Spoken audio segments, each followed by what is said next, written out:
Queridos, hoje é um dia muito especial, estamos na presença do nosso Deus, do nosso Pai, e ainda que nós tenhamos um motivo a mais que celebrar nessa ocasião o Dia das Mães, lembrando daquelas que não estão conosco, mas deixaram um grande legado e por isso nós temos gratidão por elas, ou daquelas que nós temos perto de nós, ou mesmo que não estejam tão perto, mas estão presentes na nossa vida. Nós estamos aqui principalmente por causa desse Deus a quem acabamos de louvar. Eu estava conversando com alguém ainda no gabinete, um pouco antes de começar o culto, e depois que eu sentei ali, eu fiquei olhando um pouco para vocês e eu fiquei imaginando uma pessoa que nunca tinha tido a oportunidade de estar numa igreja. Eu pensei até num alienígena, que nunca tinha sequer ouvido falar da existência de igreja, de Jesus Cristo, de Deus. E ele entrando ali por aquela porta, ele deve certamente, ou deveria certamente, ser surpreendido por um fato que para nós é muito comum, mas que a gente às vezes não percebe o quanto ele é distinto de outras ocasiões e de outros momentos que nós vivemos. Se nós estivéssemos aqui num show, e essa banda estivesse cantando, tocando, nós estaríamos assistindo esse espetáculo.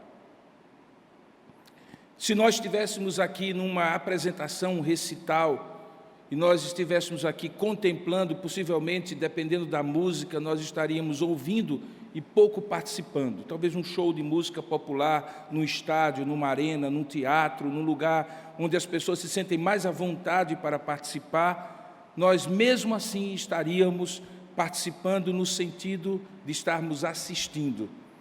Mas ao olhar ao semblante de alguns de vocês, cantando, levantando as mãos eventualmente, fechando os olhos,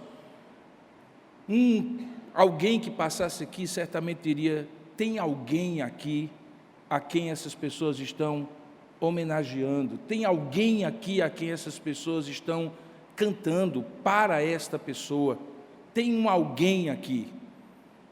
Este alguém de fato está aqui, é o nosso Deus.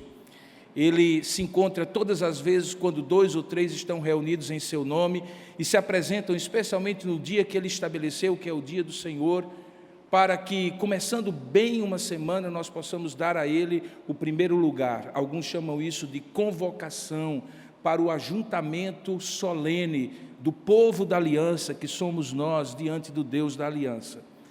Orando por essas crianças e ouvindo o pastor Andrew falando que eles são filhos da aliança, filhos do pacto. De fato, nós estamos aqui num momento muito especial. E esse é um momento em que, não por causa do pastor Robson ou de qualquer outro pregador, nós estaremos atentos ao que este alguém, que é o nosso Deus, deseja falar conosco. E este alguém quer falar conosco, ele se propõe a falar conosco. Prepare o seu coração para o que Deus quer falar com você. Abrindo então a sua Bíblia no livro de Atos dos Apóstolos, capítulo 18. Atos, capítulo 18, dando continuidade ao que nós ministramos no mesmo capítulo pela manhã, quando estivemos aqui, mas não mais a partir do verso 1, mas a partir do verso 18. Atos, capítulo 18, a partir do verso 18. Nós estamos no fim da segunda viagem missionária de Paulo. O livro de Atos descreve 3 dessas viagens. Estamos naquela seção do livro que começa no capítulo 13 e que conta como a igreja chegou aos confins da terra, atendendo àquele chamado que está em Atos 1:8, quando Deus diz, Jesus fala aos seus discípulos: recebereis poder ao descer sobre vós o Espírito Santo e sereis minhas testemunhas, tanto em Jerusalém, e isso nos primeiros capítulos está muito claro o que aconteceu, como em toda a Judéia e Samaria, e isso também a partir do capítulo 8, 9, 10, 11, 12, e quando chega no capítulo 13, até os confins da terra. Lucas, o companheiro de Paulo, o médico amado, escritor deste livro, assim como do Evangelho de Lucas, descreve. E o estilo da descrição de Lucas é claramente um estilo de crônica. Alguns dizem que o livro de Atos é o único livro histórico do Novo Testamento. Porque, em certo sentido, ele está contando uma história, mas a história que Lucas traz não é uma história, não é uma historiografia, não é um relato cronológico apenas, são recortes, crônicas, de determinados momentos depois da ressurreição de Jesus e da descida do Espírito Santo, quando esses homens foram empoderados de maneira sobrenatural para testemunhar daquilo que eles tinham ouvido e visto durante o tempo que eles tinham convivido com Jesus Cristo. Então não é uma história chapa branca, contando apenas os momentos mais gloriosos. Alguns dos momentos mais difíceis são retratados por Lucas.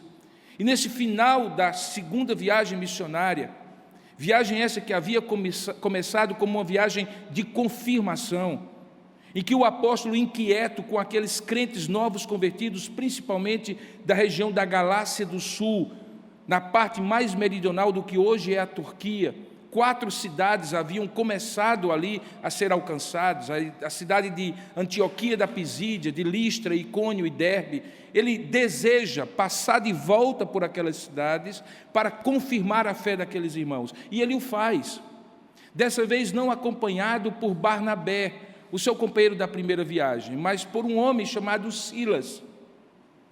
E junto, ele e Silas, tendo cumprido esse desejo e essa necessidade de passar em cada igreja e confirmar a fé, ensinar um pouco mais, aprofundar um pouco mais a fé daqueles primeiros cristãos, em dado momento ele inquieta-se pelo chamado missionário para alcançar outras regiões. Ele tenta ir na própria região da Ásia, como eu falei, a atual Turquia, para um lado, para o outro, Deus o impede.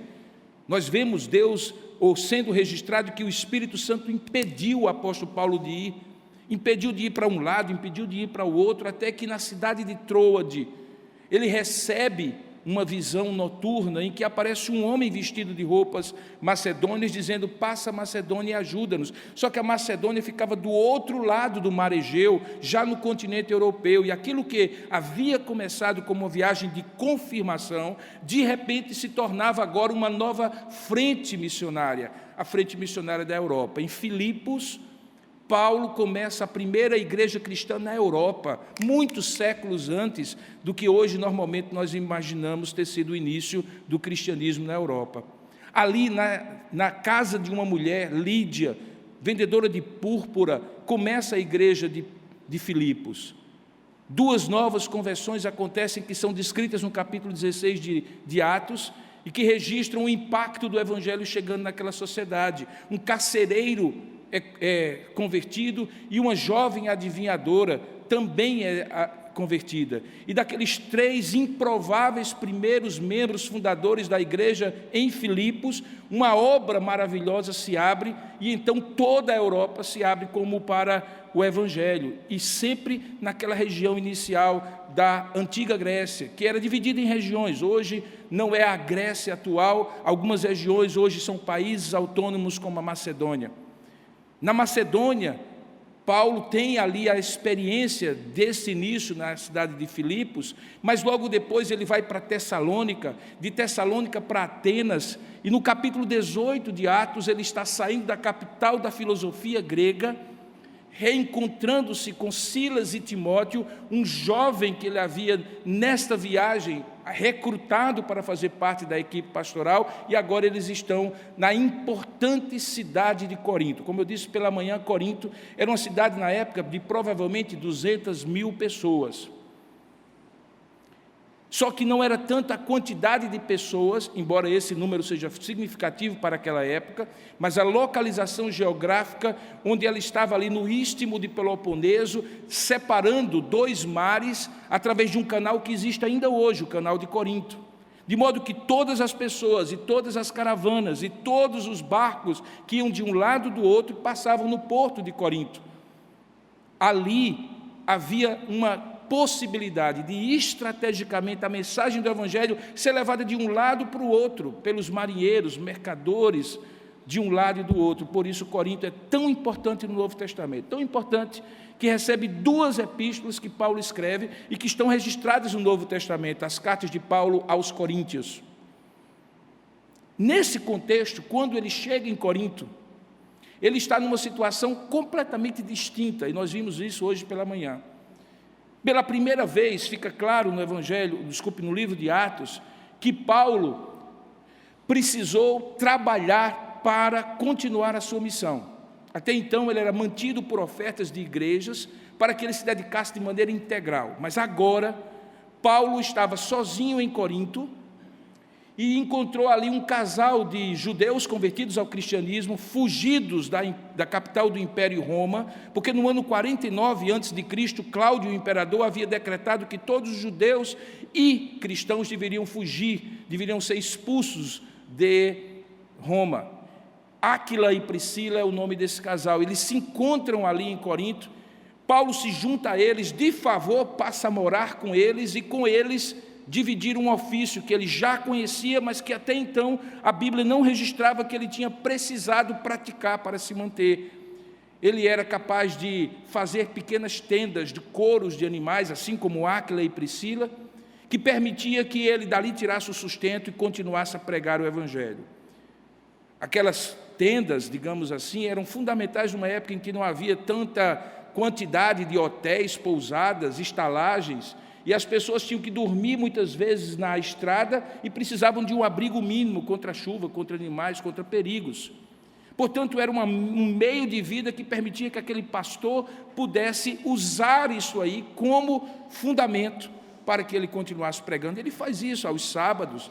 Nos sábados, ele discorrendo para os judeus ali na grande sinagoga de Corinto, há uma oposição, como de costume acontecia, porque Paulo deixava claro que aquela esperança judaica de que o Messias viria já tinha acontecido, já tinha se cumprido, era Jesus. Isso causava um problema sério, aqueles ali a blasfemar e a se opor a Paulo, fizeram com que, de repente, Paulo tomasse uma atitude radical, de dizer: a partir de agora eu estou livre do sangue de vocês, eu já fiz a minha parte, cumpri a minha missão com vocês, e como um atalaia, e aí ele está remetendo a Ezequiel capítulo 33, quando traz um texto mostrando a importante figura de um vigilante avançado que as cidades antigas tinham, chamado atalaia, que deveria vigiar e avisar quando o inimigo viesse. E naquele texto de Ezequiel 33, que Paulo está usando como fundamento para aquela atitude, estava claro que se o vigia não avisasse que o inimigo viesse, cada vida que viesse a perecer pelo ataque do inimigo naquela específica cidade, teria a responsabilidade, o sangue daquelas vidas estaria em suas mãos. Paulo então diz: olha, o sangue de vocês não está mais nas minhas mãos, porque eu preguei, ensinei há vários sábados. Ali ele passa 1 ano e 6 meses, 18 meses, o segundo período mais longo que o apóstolo passa em todo o seu ministério, só rivalizando aos quase 3 anos na cidade de Éfeso, que nós vamos ver nas próximas exposições. Diante de todo esse contexto, como nós vimos hoje pela manhã, Paulo nos dá algumas lições de como é possível usar a vida normal, cotidiana, ordinária, de trabalho, de estudo, de convivência em condomínio, de convivência social, como meios pelos quais nós podemos testemunhar. Mas aí, depois de toda aquela situação, a ponto de ele, diz o texto, a partir do verso 18, permanecer ali muitos dias, chegou uma época, um momento que ele, tendo crido que o ciclo de ministério dele em Corinto havia se encerrado, diz o texto no versículo 18, que ele, despedindo-se dos irmãos, começa o caminho de volta para a sua base missionária, que ficava em Antioquia da Síria, de onde ele tinha saído pela primeira vez em Atos 13, 1, 2 e 3. Diz o texto que Paulo, havendo permanecido ali em Corinto, ainda muitos dias, por fim, despedindo-se dos irmãos, se referindo àqueles convertidos novos ali na cidade de Corinto, ele navegou para a Síria e levava em sua companhia, na primeira perna da viagem, os companheiros Priscila e Áquila. Ele havia, naquele momento, tendo feito um voto, raspado a sua cabeça no porto de Cencreia, ele tomara um voto, ele termina aquela primeira página, aquela primeira perna, melhor dizendo, da sua viagem, quando chega no versículo 19, à cidade de Éfeso. Essa cidade vai ser importantíssima, como eu já falei, porque ela vai estar como o centro do ministério de Paulo na terceira viagem missionária que começa ainda nesse capítulo.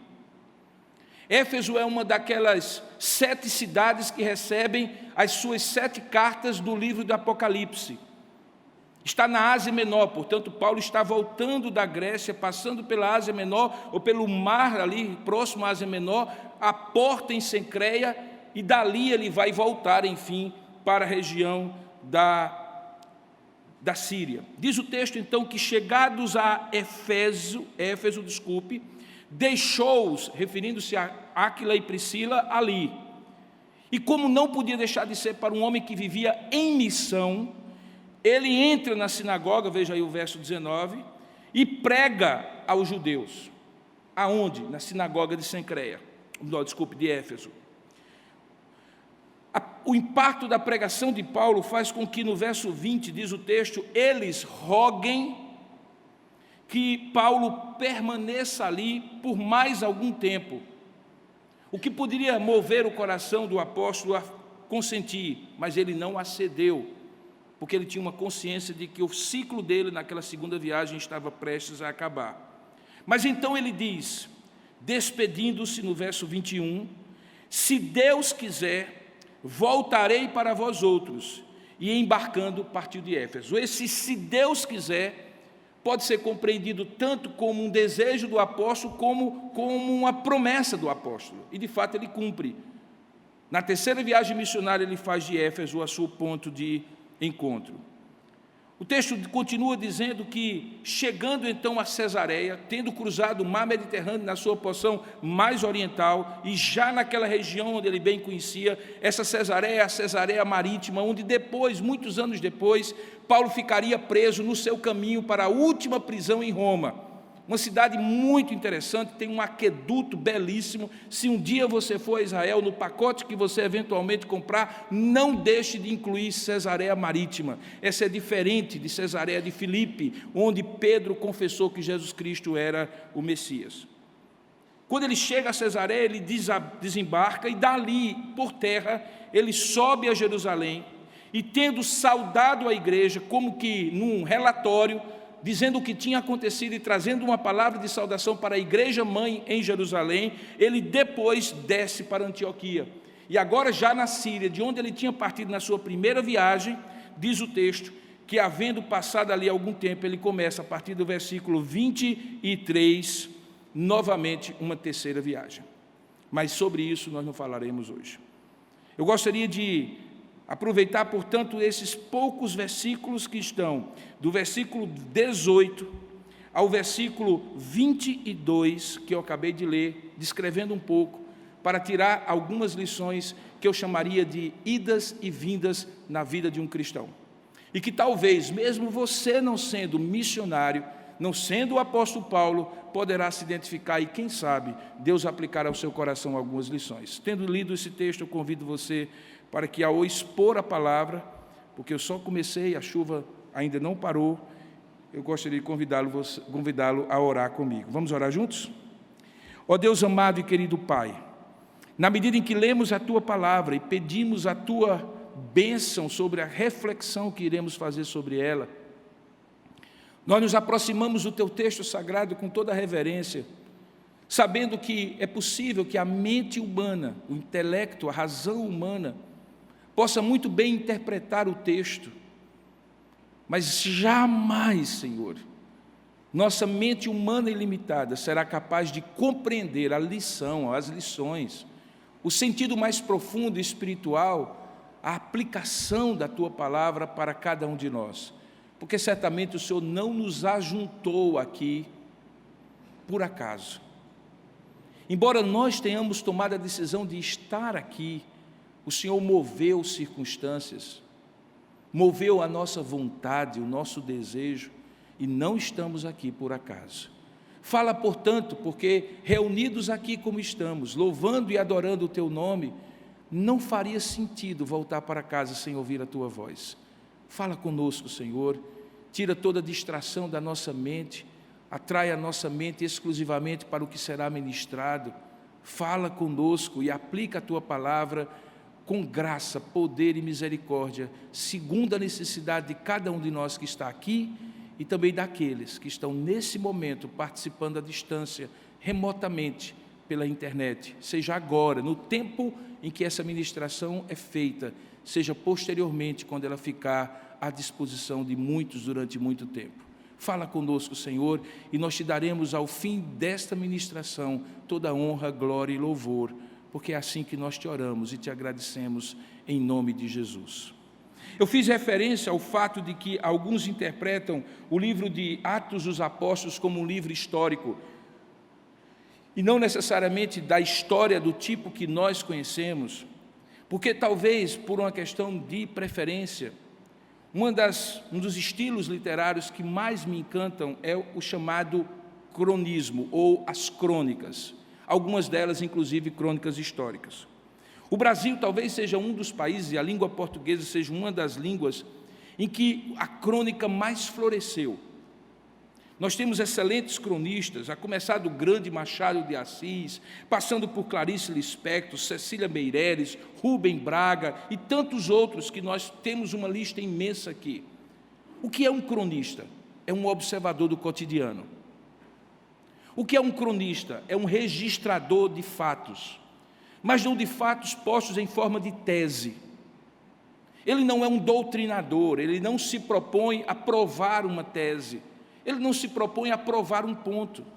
Ele simplesmente descreve o que ele está vendo, certamente com um enfoque, com um viés, com um olhar, que conduz o leitor a, ao final da sua crônica, chegar a alguma conclusão, perceber alguma verdade, mas está com o leitor e não nele a vontade de dizer isto é verdade ou isto não é verdade, isto é correto ou isto não é correto.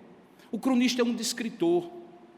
É alguém que observa bem, consegue ler um pouco da natureza humana e das circunstâncias, toma os diálogos que vão sendo descritos e narrados como fios condutores para que eu, ao ler aquela crônica, consiga perceber aonde ele está querendo chegar. Sim, porque todo cronista tem uma intenção oculta na sua crônica.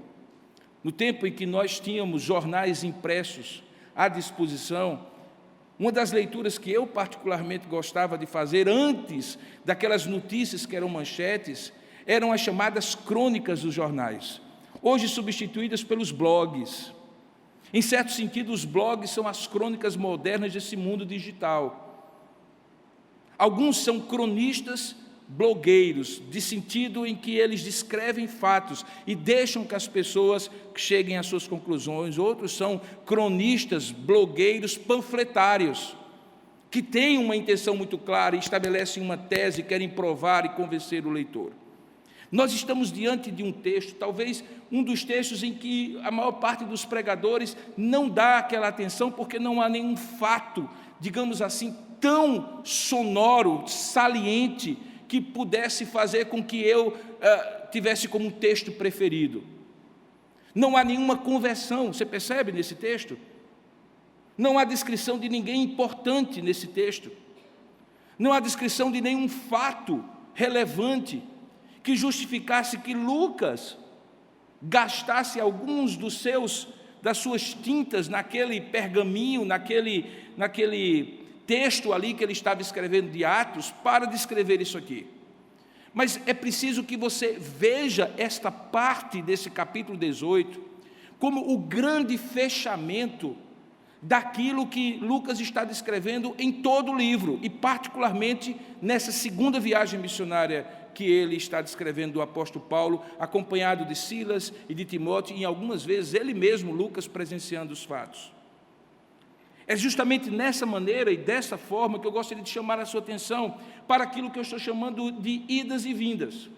Aqui tem um retrato de um Paulo absolutamente humano, movido por uma missão, mas que, de repente, faz providências da sua viagem, toma decisões, escuta sugestões, pedidos, formula promessas, faz planos, e simplesmente Lucas descreve tudo isso com uma absoluta isenção de um cronista. Ele não estabelece nenhum juízo de valor se Paulo deveria ter prometido ou não voltar a Éfeso. Ele não diz se é necessariamente quando Paulo pregou na sinagoga de Éfeso, ele estava ali pregando e tendo resultado. Ele não descreve a reação de conversão de judeus, ele é um absoluto cronista. A nossa vida, irmãos, é uma verdadeira crônica com vários episódios. Aquilo que nós chamamos de a nossa biografia, e que talvez alguém, em algum momento, se você for famoso, vier a escrever para que as pessoas, depois que você aqui não esteja, venham lhe conhecer, não é necessariamente a sua vida, mas é aquilo que ficou saliente ao olhar de alguém que a descreveu. O que me chama a atenção na Bíblia é que esse texto, que teria, vamos pensar assim, uma importância para estar incluído, e tem, por isso que foi inspirado a Lucas para que ele registrasse, também em tese, e eu digo isso obviamente com todo respeito à Escritura Sagrada, se não estivesse aqui, não faria nenhuma diferença, digamos assim, para o propósito maior de contar a história da redenção. A nossa história, assim como esse texto, ela não é registro dos pontos salientes da nossa história. Eu me lembro de uma querida amiga do tempo de Instituto Bíblico, que ela dizia assim: para a vida ser perfeita, a gente só precisava de uma trilha sonora como os filmes. E se você achar interessante, se você não percebeu, veja como é interessante que parte da história que é contada num filme, ela é contada pela trilha sonora, porque às vezes o que está acontecendo ali é absolutamente fortuito, prosaico, qualquer coisa ali, um homem caminhando numa praia, alguém passando pela rua, e que não tem importância nenhuma, mas cria um roteiro, e a trilha sonora ajuda, dependendo se ela é vibrante, se ela é mais calma, a descrever o estado mental de quem está descrevendo, contando aquela história de maneira visual, para que eu que esteja assistindo ou lendo, vá chegando a conclusões. A nossa vida é isso, e não aqueles momentos gloriosos das formaturas, para quem está na academia, das homenagens, das notas altíssimas. Há muito trabalho nos bastidores, é aí que a vida acontece. O casamento, a relação conjugal, não é aquilo que você vê nos blogs e nas redes sociais. Eventualmente, aquela história ali que é destacada e que tem um propósito de quem compartilha, talvez sejam os pontos altos, certamente, porque os pontos baixos pouca gente compartilha. Mas no dia a dia, nós chamaríamos de muito sangue, suor e lágrimas, qualquer relacionamento, de marido, de mulher, de pais e de filhos. A crônica da nossa vida é feita, queridos irmãos, de idas e vindas, todo o tempo. O que nos leva de cara, ao olhar para esse texto, a uma possibilidade, ou uma alternativa, ou uma ou outra. É de viver essa vida ordinária de maneira ordinariamente, ou viver essa vida ordinária numa perspectiva extraordinária. É isso que Paulo toma como opção. Que a nossa vida é ordinária, não tenha dúvida. Até os mais famosos, aqueles que a gente chama de celebridade, eles escovam os dentes todo dia de manhã. Eles comem feijão com farinha, igualzinho a você. Eles precisam pagar contas. Normalmente eles têm aborrecimentos, uma vida ordinária. Você que não é celebridade, e eles que são celebridades.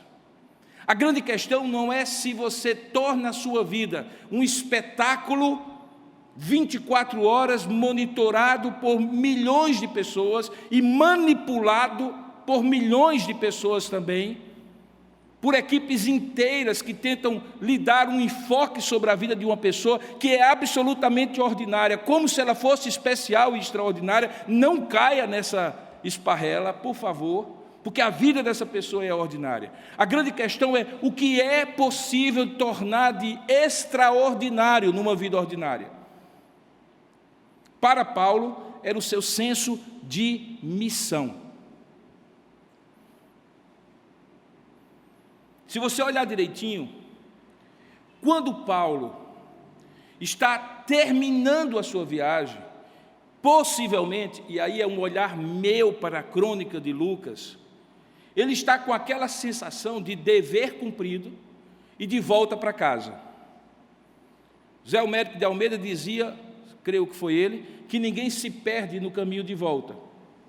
Mas o caminho de volta é um caminho de retorno ao normal.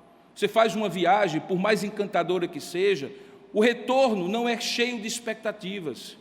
É cheio de desejo de você voltar ao normal, sentir o cheiro novamente da sua cama, da sua fronha, do seu lugar de habitação, comer aquela comidinha, porque a melhor comida de qualquer melhor restaurante nunca será suficiente para satisfazer como o seu feijão com arroz do dia a dia, do jeito que você quer e gosta de ser temperado.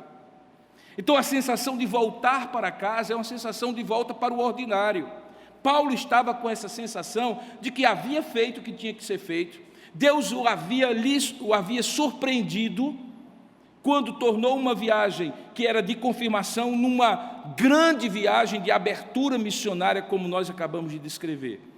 Agora, diz o texto, que havendo permanecido ali muitos dias, é o verso 18, por fim, e eu gosto muito dessa expressão adverbial, por fim, ou seja, enfim, finalmente, era hora de voltar para casa. O que Paulo faz? Ele começa um processo de despedir-se das pessoas com quem ele tinha convivido naquela viagem. Diz o texto que ele está despedindo-se dos irmãos. E Lucas, que sabia aí, porque estava contando essa história, por volta do ano 52, 51 depois de Cristo, portanto, essa história já tinha acontecido.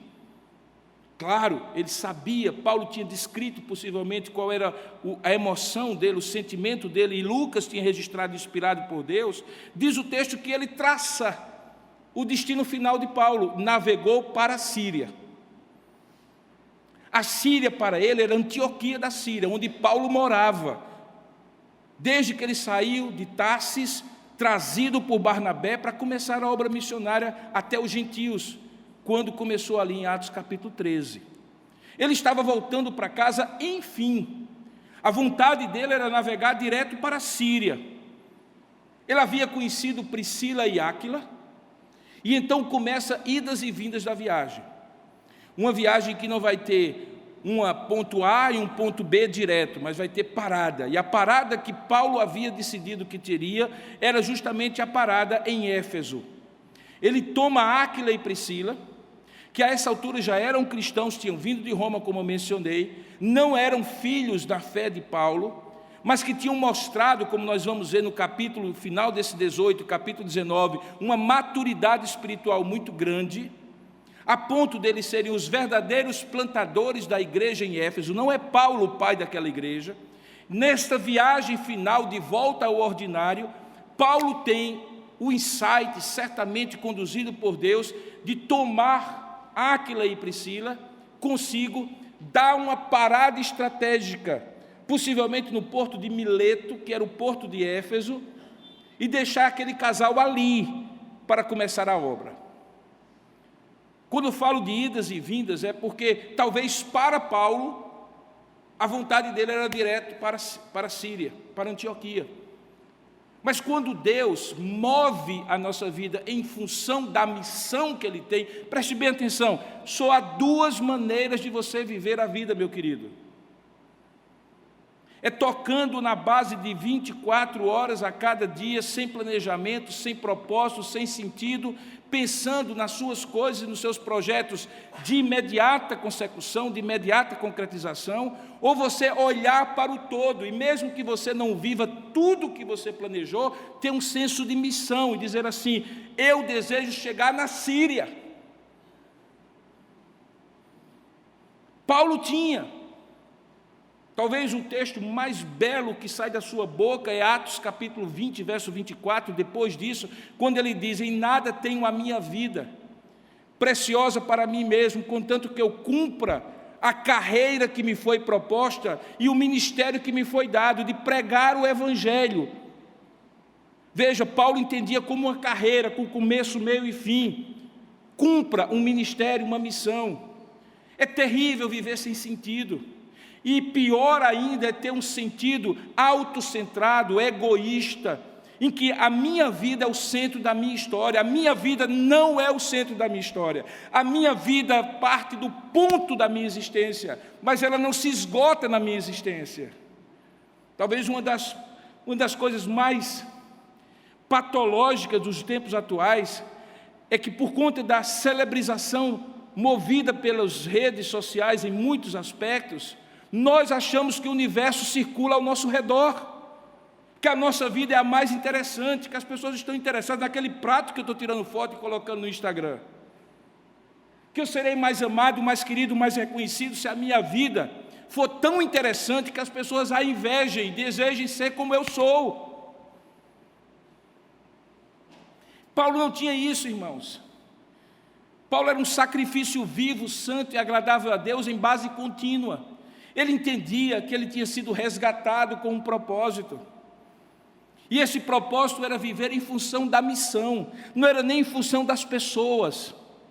Por isso, em alguns momentos, ele contraria interesses, ele diz nãos às pessoas. Quando ele entendia que aquele sim que pudesse ser dito contrariaria a sua missão, foco na missão. Nesse momento, Paulo tinha uma missão. E mesmo no seu caminho de volta, quando ele pensava em descansar um pouco, e se você vai olhar direitinho, diz o texto, havendo passado ali algum tempo, no verso 23, essa expressão é uma expressão genérica que Lucas usa para dizer que houve um intervalo, aquilo que em missiologia a gente chama de adjornamento, que é um retorno à base, onde o missionário descansa, repõe as suas forças, reconecta-se com seus doadores, repensa o que vai fazer da próxima etapa. Paulo estava no caminho de adjornamento, voltando para a base. Ele podia simplesmente descansar, mas porque ele era um homem movido por uma missão, ele fazia com que uma vida ordinária, que é descrita de maneira ordinária por Lucas, se torne extraordinária, porque sem que ele pudesse prever os efeitos disso, mas desejando de fato que esses efeitos acontecessem, ele pega Áquila e Priscila e deixa em Éfeso. Irmãos, ali, num gesto simples, que passa como um detalhe na crônica de Lucas, ele estava iniciando um dos mais importantes ministérios da igreja cristã. Éfeso vem se tornar posteriormente a sede de um dos concílios universais da igreja mais importantes. Éfeso vai ser pastoreada por Paulo durante 2 anos e meio, quase 3 anos. Ali você vai encontrar o mais belo sermão que eu particularmente creio que ele pregou aos presbíteros de Éfeso, quando ele passa o ministério para aqueles homens, no capítulo 20 de Atos, e a partir dali eles tomam conta da igreja. Em Éfeso, o apóstolo João, o discípulo amado, termina os seus dias como o último pastor. Você está entendendo? Aquela igreja que começa ali, num detalhe da crônica de Lucas, teve como pastor Áquila e Priscila, Paulo, depois Timóteo e depois de João, 4 dos mais destacados nomes do Novo Testamento, porque Paulo, mesmo desejando voltar de maneira ordinária, comum, como todo mundo que quer voltar para casa, no entanto, ele teve a percepção de por que a sua vida era ordinária, mas deveria ser vivida de maneira extraordinária, de pegar Áquila e Priscila e deixar em Éfeso. Lucas aqui nem se preocupa, irmãos, em, por enquanto, descrever o efeito disso. Essa é a belezura, a beleza da crônica. É um detalhe solto ali na narrativa. É uma coisa que, se você não lê o que vai acontecer depois, por que Lucas precisou dizer que ele pegou Áquila e Priscila e deixou em Éfeso? Que detalhe insignificante. Mas a vida ordinária, vivida de maneira extraordinária, é vivida a partir de detalhes insignificantes. Um dia desse eu estava conversando com a minha esposa, com quem eu convivo hoje, por mais tempo que eu convivi com os meus pais. Portanto, é uma pessoa que conhece a minha história há pelo menos 38 anos, não são 38 dias, e a gente estava fazendo uma retrospectiva de momentos na minha vida em particular, que obviamente durante grande parte desse período, durante 38 anos, eu tenho 57, ela conviveu comigo, de momentos em que pequenos detalhes de decisões que nós tomamos, ou que eu tomei ministerialmente, sinceramente, irmão, sem a mínima percepção do que isso desdobraria-se no futuro. Eu me recordo, por exemplo, quando nós iniciamos a Igreja Presbiteriana de Manaíra. Alguns de vocês não sabem nem do que eu estou falando, porque essa igreja com esse nome não existe mais. É a Igreja Presbiteriana Memorial, que está ali no Bessa. Mas alguns estavam lá desde o início. E quando eu comecei ali, eu tinha 24 anos. Eu conheço alguns jovens aqui, tenho um filho de 22. Com todo respeito a vocês, com 24 anos você não sabe nada da vida. Se com 57, algumas vezes eu olho e digo assim, não sei nada, imagino com 24. E naquela ocasião, talvez poucos de vocês saibam, o pastor da primeira igreja presbiteriana de João Pessoa, o reverendo Adalto Lins, havia me convidado, depois de 2 anos que eu estava como pastor auxiliar daquela igreja, ou melhor, como seminarista daquela igreja, para ser pastor auxiliar. Eu tinha um compromisso com o meu presbitério da Borborema, em Campina Grande. Voltei, passei 1 ano como pastor da Igreja Presbiteriana da Liberdade. Ele me convidou, eu voltei. E fui pastor auxiliar. No primeiro ano daquela igreja, havia acontecido um encontro de casais com Cristo naquela igreja, liderado pelo presbítero Carlos Alberto, hoje reverendo Carlos Alberto. Ele estava hoje pela manhã, eu acho que agora à noite ele não veio. Um grupo começou a se reunir, inicialmente, naquilo que se chamava, na época, o trabalho da praia. Não havia nenhuma igreja presbiteriana até então. Ficava na frente da casa da nossa irmã Mirtes, ali no Retão de Manaíra, no Clube dos Oficiais da Polícia Militar da Paraíba. Eu era pastor auxiliar, 24 anos. Fiz um encontro de casais, com 2 meses de casado, sem nem ter tido tempo de brigar com Séfora, porque precisava de um líder espiritual, e eu tinha que ser o líder espiritual, porque o pastor da igreja que fizesse o encontro de casais tinha que ser o líder espiritual. E nós fizemos. E eu me recordo casando em 1989, 30 de dezembro de 89, no dia 17 de fevereiro de 1990, nós começamos aquela igreja. Mas naquele ano de 89, houve um momento de inflexão na minha vida que foi fundamental.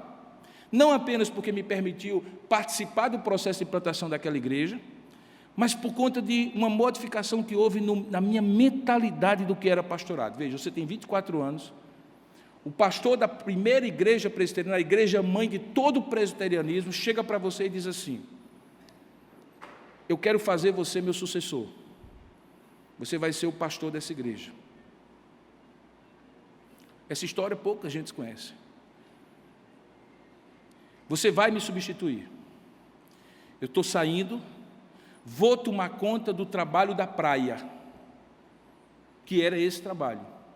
Por razões pessoais, profissionais, ele queria pastorear uma igreja pequena e menor, deixava a igreja maior para quem tivesse com disposição de pastorear uma igreja maior. Esse era o plano. Até que um dia ele não pôde estar num culto, que acontecia às quartas-feiras. E ele disse, vá lá e faça o culto com o pessoal. E eu fui. Fui uma vez, depois começamos a alternar e assim por diante. Aquele grupo fez um convite formal para ele pastorear aquele grupo e formar aquela igreja que viria a se tornar a Igreja Presbiteriana de Manaíra. Por razões pessoais, familiares, que não cabe aqui tratar, ele disse não. E aquele grupo, que naquela época tinha na liderança do presbítero Filadelfo Figueiredo, pai de Carlos Alberto, Newton Jorge, e outros presbíteros que tinham idade, alguns deles de serem meus avós, se vira para Adalto e diz assim, então quem você indica? E ele disse, eu indico o Robson. Por que ele disse isso? Porque o plano não era esse. Quando eles vieram para mim, eu era um jovem de 24 anos, 1 ano de casado, e eu fiz a seguinte conta da maneira mais pragmática e pouco espiritual que você possa imaginar. Eu até fico preocupado que você, depois desse sermão, diga assim, esse pastor não ora nem para consultar a Deus para decidir as coisas. Porque naquela ocasião, a conta que eu fiz, Cristian, foi o seguinte, eu tenho 24 anos, se der tudo errado, dá tempo de consertar. Se der tudo errado, dá tempo de consertar. Não deu tudo errado, mas foi mais do que começar uma igreja. Deus, naquele momento, forjou no meu coração um desejo que até o último minuto da minha vida eu esteja envolvido em plantar novas igrejas. Sempre, sempre, sempre. Isso aqui é muito bom, irmãos. Vocês precisavam ver no começo. Vocês precisavam ver no começo. O começo é que é bom. Cadeira na cabeça. Limpando o chão. Isso aqui era cimento, isso aqui era um depósito. Eu me lembro como se fosse hoje. Foi a própria MITS que chegou para mim e disse assim: tem um depósito que está abandonado. Parte de lá era do núcleo da primeira igreja batista, que na época o pastor Sérgio Queiroz era dirigente. Mas a parte de cá está vazia. E eu entrei a primeira vez nesse lugar, não tinha esse teto, não tinha esse chão. Onde hoje é o espaço gourmet, era mato dessa altura, a gente não entrou com medo de ter cobra. Antes de chegar nesse lugar, nós já tínhamos passado por 5 lugares, emprestados, alugando. Muitos que são membros fundadores aqui se lembram desse período, mas eu vou dizer para vocês que ninguém faça o print. Se hoje Deus dissesse assim para mim: ó, vamos plantar uma igreja, ou vocês iriam comigo, ou eu iria. Porque não tem coisa mais gloriosa do que você ser um pediatra no reino de Deus, um pediatra neonatal, de você pegar aquele bebezinho que está saindo e ensiná-lo no caminho do Senhor. Por que isso? Porque aos 24 anos alguém pensou assim: se der tudo errado, ainda dá tempo de consertar.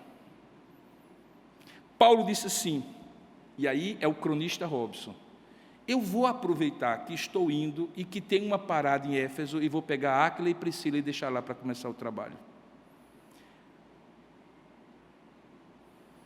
Qual é a dedução que eu faço disso? É porque, na medida em que ele chegou ali, em Éfeso, deixou-os ali, porém, veja aí no versículo 19, entrando na sinagoga, ele, como de costume, para bater o ponto e dizer que não deixou de pregar naquela cidade, ele pregava aos judeus.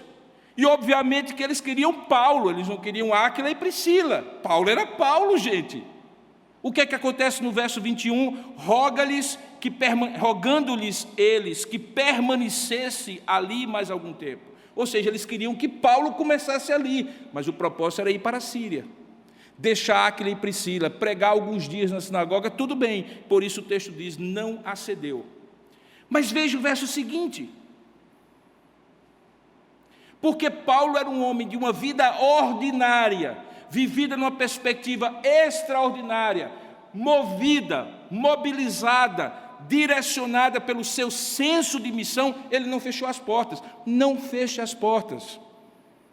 A gente aprende com o tempo que nunca, sempre são advérbios que a gente deveria guardar no bolso e tirar em poucas ocasiões. Nunca diga não, nunca diga sempre. Deus pode ter outros propósitos, porque naquele momento, despedindo-se deles, olha o que Paulo diz. Gente, esse "se Deus quiser", na boca de Paulo, não é o mesmo "se Deus quiser" que eu e você falamos, viu? Não porque Paulo é um sujeito excepcional, mas eu quero dizer uma coisa para vocês: ele era judeu, e ele sabia que não podia usar o nome de Deus em vão. Hoje eu e você, infelizmente, não temos tanta certeza e tanta reverência a dizer assim: se Deus quiser. A gente às vezes diz assim: não, se Deus quiser eu vou, mesmo sabendo que não vai. Não, se Deus quiser eu faço, mesmo sabendo que não vai fazer. E a gente não leva em conta que isso é tomar o nome de Deus em vão, porque a gente está invocando Deus, dizendo: se Ele quiser eu faço, mas eu sei que eu não quero fazer. Paulo não faria isso, irmãos. Eu tive um professor, reitor do Seminário Presbiteriano do Norte, que um belo dia que eu estava fazendo uma prova, depois de ter sido abençoado no final de semana por uma excelente feijoada na casa de um irmão, obviamente aquela feijoada com o calor de Recife produziu os efeitos que vocês conhecem, e eu estava com uma tremenda cólica e dor de barriga ali, e na minha incontinência, na hora em que ele estava passando a prova, eu botei a mão na barriga e disse assim: ai meu Deus do céu. E ele ouviu, descendente de judeu, holandês, ele disse: quem está usando o nome de Deus em vão? E eu gelei, porque eu era monitor de história da igreja do homem. O resultado é muito simples, irmãos. Eu ainda tentei fazer como Acã e me esconder. Ele não jogou sortes, mas quando ele perguntou a segunda vez, eu disse: é agora ou nunca. Fui eu, reverendo. E ele saiu de lá, disse, que vergonha, Robson, passou um pito e tomou minha prova, me deu 0. Eu fui reclamar no gabinete dele, porque a prova estava correta, as questões que eu tinha respondido até aquele momento estavam boas, era 10 certo. Disse, você não está aqui para aprender, você está aqui para ser formado no seu caráter. Você, mesmo brincando, não poderia tomar o nome de Deus em vão. Paulo era desse tipo, ele não disse, se Deus quiser, para os irmãos ali em Éfeso não aperrearem muito. Ele abriu-se para a possibilidade de, mesmo não tendo planos, se Deus quisesse, ele estar ali. E o texto diz que ele disse, se Deus quiser, voltarei para vós outros. Mas ele embarcou e partiu para Éfeso, porque nas idas e vindas de uma vida ordinária, a gente se abre para as intervenções extraordinárias e sobrenaturais de Deus, mas a gente também precisa manter os nossos planos. E o plano de Paulo era chegar em Síria. Diz o texto que partiu de Éfeso, chegou a Cesareia, e aí fez o que qualquer missionário que já havia feito na primeira viagem, você pode ver isso no capítulo 14 de Atos. Ele parte para Jerusalém, presta relatório lá. É bom lembrar que em Jerusalém ainda estavam muitos dos apóstolos, que tinham dado o imprimato apostólico, a autorização para Paulo sair, e ele ali presta um relatório para aquela igreja e depois desce para Antioquia. A crônica se encerra ali, porque a partir do verso 23, embora esteja no mesmo capítulo, porque como você deve saber a essa altura, os capítulos e os versículos não estavam no texto original, é coisa posterior para ajudar leitores como eu e você a entender as seções das narrativas, e entender que essa parte se encerrou, que agora vai começar uma outra história. Esse versículo 23 talvez fosse o início do capítulo 19, se eu estivesse fazendo isso aqui, eu colocaria capítulo 19, começo da terceira viagem missionária. Mas ela só vai começar depois. Mas um ciclo se fechou. E se fechou de que maneira, queridos? Com uma vida ordinária, descrita de maneira ordinária por um cronista como Lucas, mas uma vida vivida a partir de um ponto de vista extraordinário de alguém que estava movido e direcionado por uma missão. Se alguém hoje, e essa é a pergunta com a qual eu converjo agora para o encerramento, se alguém hoje fosse escrever a sua história, a minha história,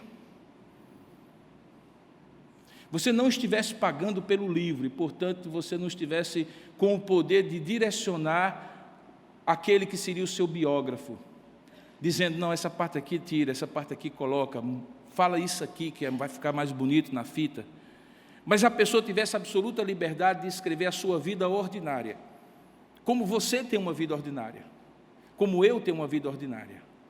Seria possível que eu, lendo o seu livro, você lendo o meu livro, posteriormente, já editado nas bancas de revistas ou nas livrarias, eu e você tivéssemos acerca do livro do outro a mesma impressão que eu tenho sobre esse livro, ou seja, que a minha vida e a sua vida foi ordinária, é ordinária, mas é movida por um motor extraordinário, porque você é um homem na missão, você é uma mulher na missão, você move-se não apenas para pagar as contas a cada final de mês, fazer de vez em quando uma viagem, comer de vez em quando no restaurante,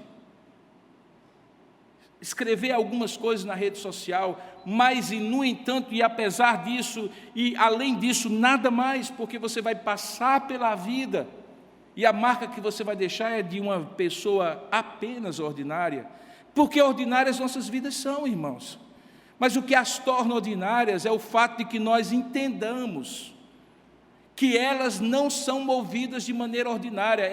Isso é o que dá sentido a isso aqui. E aí eu volto à minha palavra inicial, quando eu estava ali olhando, dizendo assim, esse povo vai sair daqui para na segunda-feira, amanhã, viver uma vida extraordinária ou viver uma vida ordinária.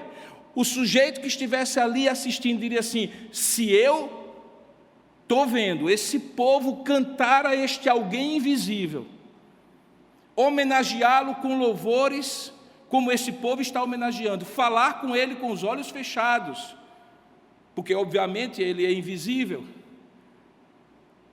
e esse povo não sair daqui para viver em função deste que eles se reuniram para adorar, que sentido há o que é que nós estamos fazendo?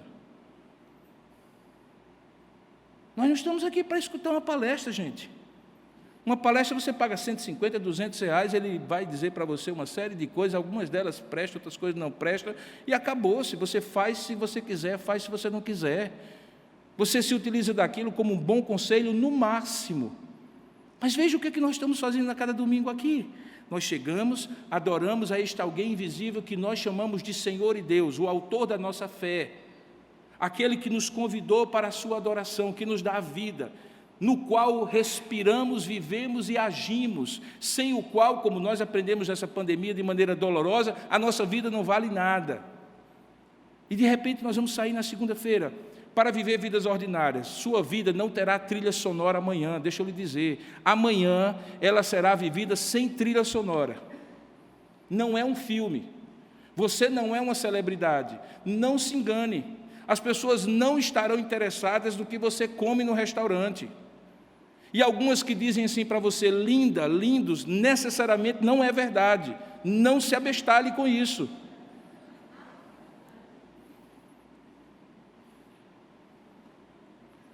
Sua vida não precisa ser extraordinária para ser vivida extraordinariamente. Esse é que é o ponto. Sua vida precisa ser ordinária, mas vivida de maneira extraordinária, e essa crônica nos ensina isso nessa noite. Por isso, saia daqui com um profundo senso de inquietação, se perguntando, como eu posso tornar a minha vida extraordinária? Eu vou contar uma história, Manuela estava comigo, e ela lembra disso. Algumas semanas, uma pessoa disse assim, pastor, o senhor conhece uma iniciativa que tem aqui em São Paulo, chamada SP Invisível? Se você quiser conhecer um pouco mais, você coloca no Google, hoje o Google vai lhe dar. Eu disse, não, o que é SP Invisível?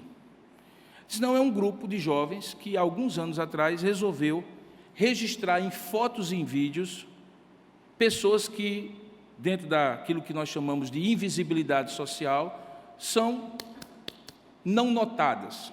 Gente em situação de rua, pessoas que estão aí numa situação difícil do ponto de vista social e econômico, e que a gente às vezes passa ali e nem percebe que a pessoa existe. E eles resolveram ir para a rua, tirar fotos dessas pessoas, mas fotos assim, caprichadas. Não olhe ainda, por favor, não consulta ainda, só depois do culto. Fotos caprichadas, com muita qualidade, e resolveram registrar em vídeo as histórias dessas pessoas. Elas começaram a contar suas histórias. A princípio, o grupo queria o quê? Dar visibilidade para essas pessoas. Fazer com que as pessoas as vissem. Elas existem. Nesses tempos difíceis que nós estamos vivendo, pós-pandemia, o número dessas pessoas aumentou. Nem todas elas são preguiçosos, incapazes, pessoas que gostam de viver na miséria. Muitas delas perderam condição de pagar o aluguel na comunidade, na favela onde viviam. Juntaram as coisas, estão na rua. Algumas delas são bem formadas, mas não têm encontrado emprego. Algumas delas têm transtornos mentais. E por isso que de vez em quando você escuta pessoas gritando de madrugada na rua, e vocês, como é que uma pessoa normal faz isso? Como é que uma pessoa normal vive dessa maneira? Come da lixeira? Essas pessoas existem. Existem aqui, existem lá em São Paulo, uma quantidade enorme. Eles começaram a fazer vídeos. A ideia era sensibilizar as pessoas para terem visibilidade, perceberem essas outras pessoas. Mas aí essa ideia tem derivado, porque da sensibilização começou a existir um processo de mobilização. O que eu posso fazer por essas pessoas? E desse processo de mobilização começou, além do assistencialismo, que é importante, porque a pessoa precisa, naquele momento do peixe, capacitá-las para que elas possam fazer alguma coisa por si mesmas, dar o anzol para que elas não precisem sempre do peixe. Esse grupo que veio de uma determinada igreja, hoje é um grupo que reúne milhares de pessoas. Só para você ter uma ideia, nesse inverno, eles estão colocando como alvo distribuir 22 mil kits, com cobertor, gorro, meia e um moletom, para as pessoas aguentarem o frio de São Paulo. Hoje se calcula em 20 mil pessoas em situações de rua naquela cidade. é uma pequena cidade de qualquer estado, 20 mil pessoas. Eu posso garantir para você que dos 220 e tantos municípios da Paraíba, você não tem mais do que 50 municípios com mais de 20 mil pessoas aqui no nosso estado. Você tem um município no centro de São Paulo de pessoas em situações de rua. Estatísticas confiáveis. Eles vão distribuir 22 mil. E aí alguém disse assim, você não gostaria de ter a colaboração de uma instituição? Não, a gente quer pessoas, o máximo de pessoas possíveis e tal, e me chamaram lá e trouxeram lá na chancelaria. E eu conversei com essas pessoas. Nós vamos estar nos engajando juntos. Mas o que me chama a atenção, sabe o que é? É que quando eu vi aquele menino, que foi quem teve essa sensibilidade de sair do seu momento de comodismo, da sua vida ordinária e dar um sentido extraordinário, eu olhei e disse assim, é um menino. Literalmente é um menino. Não é um profissional, um sujeito maduro, um grande líder, um empresário, um político. Não, é um menino que está descobrindo, e isso me chamou muita atenção, como na sua juventude dar um sentido extraordinário à sua vida ordinária. Queridos, a vida está lhe dando diariamente oportunidades para que a crônica da sua existência tenha a marca da extraordinária.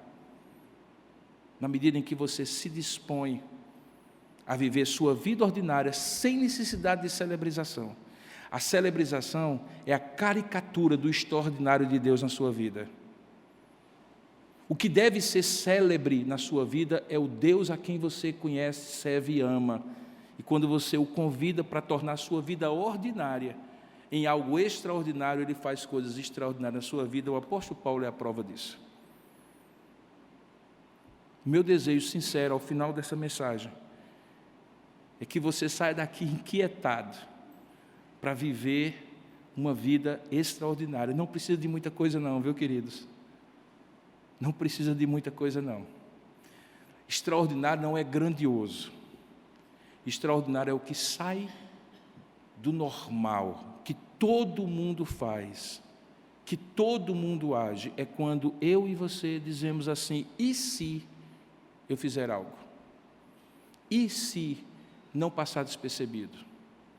E diga-se passagem, a grande lição que eu tenho visto nos últimos tempos é que, às vezes, porque nós estamos de bocas fechadas, vivendo uma vida ordinária, Deus tem levantado pedras, para usar a expressão de Jesus, que não tem se calado e que tem feito coisas extraordinárias para a vergonha nossa como cristãos.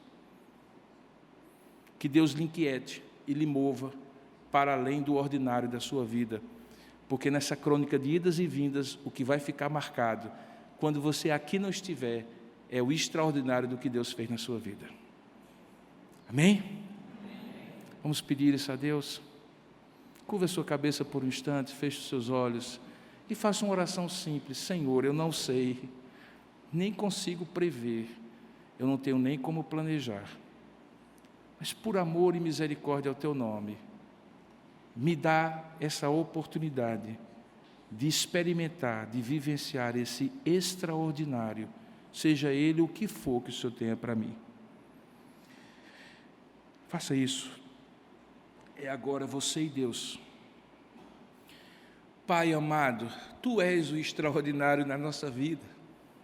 Tu és aquele que nos resgatou do império das trevas, de uma vida não apenas ordinária, mas condenada, para algo extraordinário que é o Teu Evangelho, o poder do Senhor para a transformação de todo aquele que crê. Pai, eu não consigo imaginar a minha vida sem o Senhor. Eu não consigo imaginar, Pai, como eu poderia ser feliz, mesmo que eu fosse muito rico, muito poderoso, muito célebre e famoso, se não fosse o Senhor na minha vida, Pai. Eu Te louvo porque Tu és o extraordinário na minha existência. Porque eu não preciso ser célebre, fazer grandes coisas, para ver coisas extraordinárias movendo-se na minha vida. E eu sei que há filhos e filhas Tuas aqui, nesse momento, que, se forem honestos com a própria história, com a crônica de suas vidas, também reconhecerão certos extraordinários que o Senhor fez na vida delas, que não foi sorte, que não foi competência somente delas ou de alguém, que não foi um QI de alguém que indicou. Se houve isso, certamente foram instrumentos, mas não a causa do extraordinário de suas vidas. A causa és tu. Nada temos se de ti não recebermos, porque todo dom perfeito, toda boa dádiva vem do Senhor, o Pai das luzes, em quem não há sombra de variação. Pai, nos ajuda a quebrar esse casulo do ordinário e sonhar, desejar, mesmo que a vida seja vivida no dia a dia de maneira ordinária, com coisas ordinárias, a pedir e clamar: Deus, faz da minha vida um extraordinário. Faça isso, Pai, na vida de tantos filhos e filhas tuas. Eu fico imaginando, Pai, se cada um de nós dissesse: Senhor, a vida está passando tão rápido, e a cada dia eu fico aguardando aquele momento em que eu possa fazer algo extraordinário, e o momento está ali na minha vida, todo o tempo, toda hora, todo instante, quase que esfregando-se na minha cara. Pai, nos ajuda, Senhor, a dizer: em nada tenho a minha vida preciosa para mim mesmo, contanto que eu complete a carreira que me está proposta e cumpra o ministério que me foi dado de anunciar, de viver o extraordinário do Senhor na minha vida. Faça isso, Pai. Ah, Senhor, como eu gostaria de ouvir histórias assim e de ler relatos de vidas ordinárias, simples e comuns como as nossas, transformadas, revolucionadas pelo extraordinário. Fala ao coração de cada um dos teus filhos, aqueles que são mais idosos e maduros, mostra que ainda há tempo, que ainda há tempo, que o Senhor os conduziu até agora, e que agora é a hora de viver o extraordinário do Senhor nos ordinários da vida. Aqueles que são muito jovens, eu te peço, Pai, que toda essa vitalidade, energia, criatividade, vigor pela vida, não seja ensimesmado, não tem a ver com projetos pessoais apenas, de celebrização, de enriquecimento, de empoderamento. E se isso tudo vier, seja em função da missão. Faça isso, Pai, e nós te daremos toda a honra, glória e louvor, porque Tu és o extraordinário na nossa vida. Louvado seja o Teu santo nome. É o que nós oramos em nome de Jesus. Amém, Senhor.